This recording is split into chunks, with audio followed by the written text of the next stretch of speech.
ESP1 Quarter 2. Kaarawan ni Amy.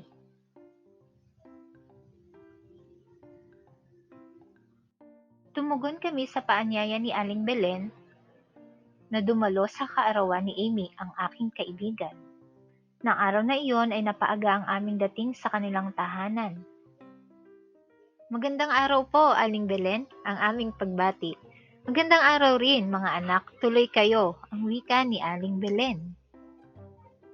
Abala ang lahat sa paghahanda.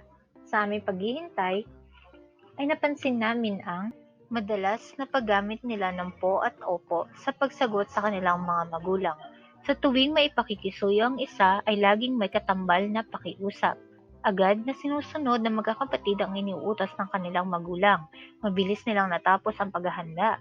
Malapit na magumpisa ang salo-salo. Halina kayo mga anak, na kayo'y makakain na, ang tawag ni Aling Belen. Inay, maaari ko na po bang hipa ng kandila ng aking cake? Ang pakiusap ni Amy. Oo naman anak, tugon ni Aling Belen. Dumating ang Lolo Hill at Lola Gail ni Amy. Agad niyan sinalubong ang mga ito. Inabot niya ang kamay ng dalawa at nagmano. Ibinigay naman nila ang regalo kay Amy. Maraming salamat po, ang kanyang naging tugon. Nakangiting nilapitan ni Amy ang kanyang mga magulang.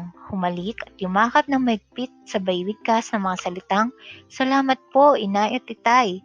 Masayang-masaya po ako sa araw na ito." Mahigpit rin siyang niyakap ng kanyang mga magulang at mga kapatid.